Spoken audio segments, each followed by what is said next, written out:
It was 2 in the morning. I was sitting on the living room floor back against the couch, my heart racing so hard I could hear it in my ears. My head felt like a swarm of bees. In the next room, my kit was tossing and turning, and the white noise fan kept humming like a river in the distance. My name's Sandy. I'm 40 years old, and for years I thought everything was my fault. The anxiety, the sleepless nights, the way my child struggled to focus. I blame myself for all of it. Nights like this, I'd get stuck inside my own head. Sleep felt like some distant memory, and reality didn't even feel real anymore. The anxiety wasn't whispering, it was screaming, filling my mind with thoughts I never wanted. Thoughts that clawed at me, made my heart pound for no reason, convinced me something terrible was about to happen. It felt like drowning in a deep ocean of what ifs. What if I'm not enough? What if something awful happens? What if I never get better? What if I die? And the scariest part, those thoughts felt so real, so believable, that for a second I almost trusted them. I couldn't tell if I was awake or dreaming. Everything blurred together, my body, my mind, the world around me. And then came the fear of dying. That thought just lingered. My chest tightened, my hands went numb, my brain screamed, but what if this time it's real? I spent years running from a danger that didn't exist, years thinking it was all me, until the day I finally began to understand my own brain and my child's. Those sleepless nights weren't rare, they were just life.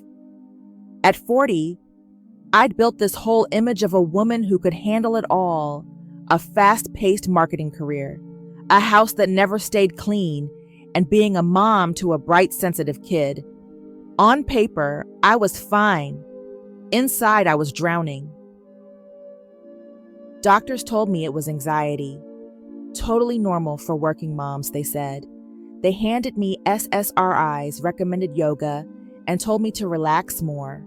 And yeah, I smiled more, but I also forgot to pay bills, burned dinner twice in a week, and one day I completely lost track of time and left my son waiting at school pickup. The guilt gutted me. But honestly, the hardest part wasn't my own chaos, it was watching my son struggle. Homework that should take 30 minutes turned into 2 hours of tears and frustration. His room looked like a tornado hit it. Mornings were a battle over scratchy shirt tags or socks that felt wrong. And at night, he couldn't sleep without a fan running because every tiny sound in the house startled him. One night after another meltdown over homework, he whispered, "Mom, please don't be mad. I really tried." And that broke me because I knew exactly what that shame felt like. I'd been carrying it my whole life. For years, I thought I was lazy, scatterbrained, broken. Now I was watching my 8-year-old start to believe the same lies about himself. Something had to change. So like every desperate mom at 2 a.m., I turned to Google. I went down every rabbit hole, blogs, parenting books, forums. The more I read, the more hopeless I felt. Until I stumbled across a video of Dr. Daniel Amen, a psychiatrist and neuroscientist who scanned thousands of brains to study ADHD. He wasn't talking about bad kids or parents who don't discipline enough. He was calmly explaining that brains like mine and my son's are wired differently, and that without the right help, that wiring could lead to anxiety, depression, and a lifetime of feeling like you're failing. Feeling better starts with understanding your brain, he said. Something in me stopped. I wasn't searching for a quick fix anymore. I wanted answers that made sense. And here was a doctor showing actual brain scans that looked like the chaos I was living. For the first time in years, I felt hope. That night, still hunched over my laptop in the dark, I heard Dr. Daniel Amen say something that felt like a punch to the gut. Not treating ADHD is like refusing glasses to someone who can't see. I froze. That sentence echoed in my head for days, because deep down I knew I wasn't just a tired working mom who needs to relax. This wasn't just a busy season or too much caffeine or being bad at time management. There was a pattern, years of it. I grabbed a notebook and started writing me constantly running late or panicking and showing up way too early, snapping at my son, then crying in the bathroom because I hated myself for it, living off adrenaline, pulling off miracles under pressure, but forgetting the simplest things like paying a bill, my son homework turning into tears, meltdowns over scratchy socks or shirt tags, the fan that had to be on or he couldn't sleep, his ability to hyper-focus on Legos for hours, but fall apart over 5 math problems. It wasn't random chaos. This was a story playing out in both of us over and over. So I stopped Googling. I booked real evaluations for both of us. No shortcuts. No self-diagnosing off TikTok. And wow, it was thorough.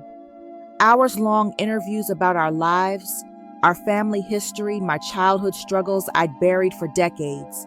Questionnaires for me, my husband, even my son's teacher. A full rundown of sleep diet, screen habits, stuff I'd brushed off as normal. Questions about little quirks I thought were just personality, why he cuts out every clothing tag, why I need white noise to sleep. When we finally sat down for results, the psychologist grabbed a marker and drew a simple brain on her notepad. She circled the front. This, she said, is your prefrontal cortex. Think of it as the CEO of your brain. In ADHD, the CEO keeps nodding off. That's why things feel harder than they should be. It's not laziness, it's dopamine. Then she explained something I'd been feeling, but couldn't name why I was smiling more on my antidepressant, but also spacing out, losing track of everything. When serotonin goes up, dopamine can go down. You can feel happier, but less focused, less motivated. It was like someone finally handed me the translation to my own life. I looked at her and whispered, "So, this isn't my fault." She met my eyes. "It's not your fault, Sandy. And it's not your son's either." I felt my throat tighten, tears spilling down before I could stop them. My son grabbed my hand and looked at me with wide eyes like he'd been waiting his whole life to hear those words too. That moment cracked something open in me. For the first time in decades, I felt lighter. Not because we'd fixed anything, but because there was finally a name for what we'd been fighting all this time.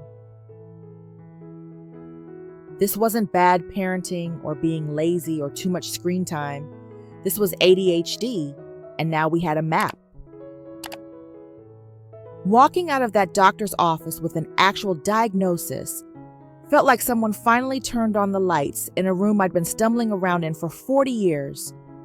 But with the relief came this deep, heavy thought, okay, now what naming the problem wasn't going to magically fix it. We had to rebuild me and my son together. I buckled him into his car seat that day, and he looked up at me with these big, nervous eyes. "So, I'm not broken?" he asked. That one sentence just cracked me open. I took a deep breath, brushed the hair out of his face, and whispered, "No, baby, neither of us are." That night, I sat on the living room floor, surrounded by sticky notes, notebooks, and a half-cold cup of coffee, and I made a decision. We weren't going to just pop a pill and hope for the best. Sure, we'd use medicine if we needed it, but I wanted a strong foundation first. 4 pillars: sleep, screens, food, and movement. Track 1: helping my son. We started with the easiest thing to control: screens. "Hey, bud, I told him your room is for sleeping now." He groaned like I just ruined his life, but I swapped the iPad for string lights, a lava lamp, and a little speaker for white noise. The first few nights were rough, but by the end of the week, bedtime wasn't a 2-hour war anymore. He was actually sleeping. Then came food. Honestly, I rolled my eyes at the idea of cutting out gluten and dairy at first. It felt like one of those internet fads. But I was desperate, so we tried a 4-week elimination diet: no gluten, no dairy, no soy, no corn, no fake dyes or sweeteners. Breakfast switched from sugary cereal to eggs and turkey sausage. Lunch boxes became colorful little bento boxes with fruit, veggies, and protein. Around week 3, I started noticing changes. He wasn't melting down over socks every morning. His focus lasted longer than a goldfish's, and he was sleeping through the night. I remember sitting on the kitchen floor one night holding an empty plate from his dinner, crying, because for the first time in years, I didn't feel like I was losing the battle. Structure was next. We turned our hallway into mission control. A giant whiteboard mapped out his day in colorful blocks: homework, play, bedtime. I set timers for 10 minutes of work, 5 minutes of breaks, and gave him small reward stickers, extra bedtime stories, a little victory dance in the kitchen, or game. Bedtime became sacred. I learned this trick from CBT, sleep therapy. The bed is only for sleeping. We created a 20-minute bedtime ritual: bath, warm drink, story time, soft music, and the hum of that trusty fan. Same bedtime, same wake-up time, even on weekends. He fought it at first, but now he slips into bed like it's a safe cocoon. And we moved. After school, he'd tear through the backyard barefoot, climb trees, and we'd play tag until we were both gasping for air and laughing like maniacs. That laughter was medicine. I could literally see his little nervous system calming down. I looped in his teacher too. She helped with small accommodations, front row seating, breaking assignments into bite-sized steps, celebrating every little win. I kept a journal for the doctor's sleep hours, food changes, emotional highs and lows. This wasn't just about fixing behavior. This was about teaching my son that his brain wasn't broken. It just needed a different kind of care. Helping my son meant I had to face my own mess too. For years, I ran on caffeine, adrenaline, and guilt, convincing myself I was fine. But once I started learning about ADHD and how the nervous system works, I realized something brutal. I wasn't just bad at relaxing. My body had forgotten what safe felt like. If I didn't figure out how to calm my own storms, I'd keep passing my anxiety down to him like a family heirloom nobody wants.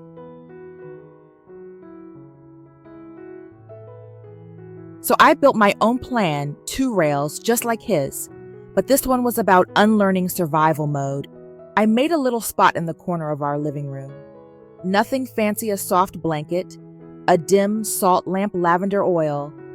That's where I'd go when my chest felt like a war drum and my brain swore I was dying. I'd hum softly until I felt it vibrate in my ribs, whispering to myself, "You're safe, Sandy, you're safe." It sounds cheesy, but it worked. The hum slowed my heartbeat, reminded my body of something my brain didn't believe yet, that I wasn't in danger anymore.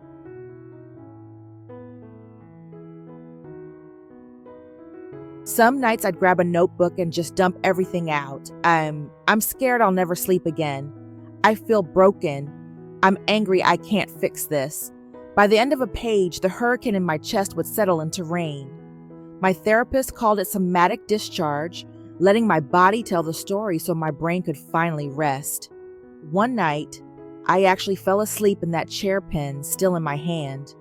It wasn't perfect, but it was the first time in months I didn't wake up gasping.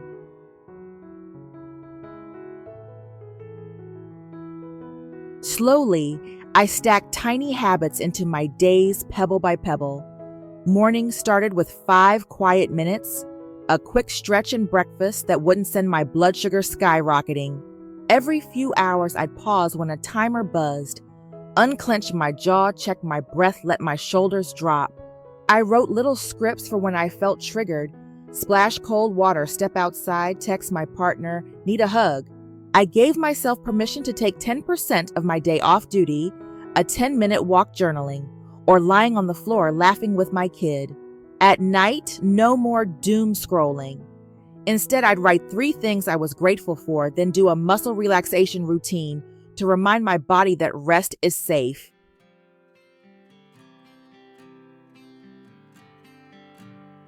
This wasn't some Pinterest perfect wellness routine. It was survival. And slowly it started to work. My panic attacks went from daily to weekly. I wasn't fixed, but I was learning how to live in a body that didn't feel like an enemy. And that felt like freedom.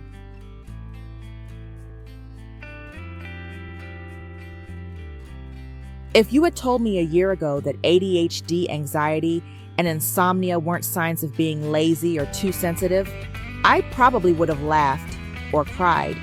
Probably both. For most of my life, I thought something was wrong with me, like I just didn't try hard enough. But seeing those brain scans, reading the research, and finally getting the right kind of support flipped that story upside down.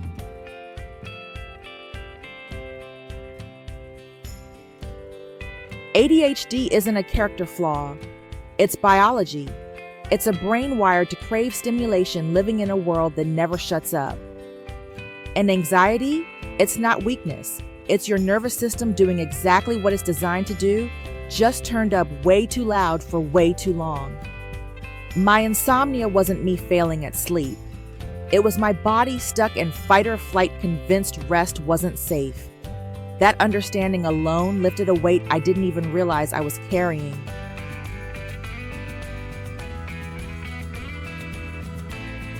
What changed everything for me wasn't one magic pill or a single aha moment. It was a whole ecosystem of changes, a multimodal plan. I treated sleep like medicine, not a luxury. Lights down early, no screens in bed, and keeping the same wake-up time even on weekends. We rewired our home with screen boundaries, no more iPads in bedrooms, no TV blaring during meals. We shifted our food. Breakfast went from Pop-Tarts to eggs, turkey, sausage, and fruit. Research shows a high-protein breakfast helps regulate dopamine and keeps ADHD meds effective longer. Daily movement wasn't a punishment. It was therapy.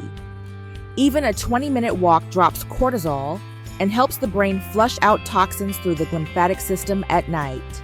Micro habits became anchors, gratitude at bedtime, breathing breaks during work, silly dance parties in the kitchen when stress spiked.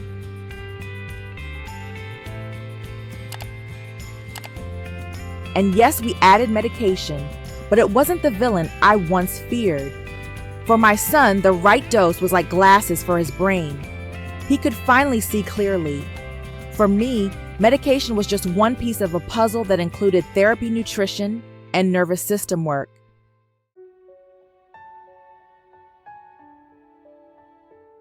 But the biggest lesson, love is dopamine. Neuroscience proves that hugs, laughter, and safe connection flood the brain with oxytocin and dopamine, natural calming chemicals. When my son curls up next to me, or when we collapse into giggles after a long day, that's not just sweet, it's medicine.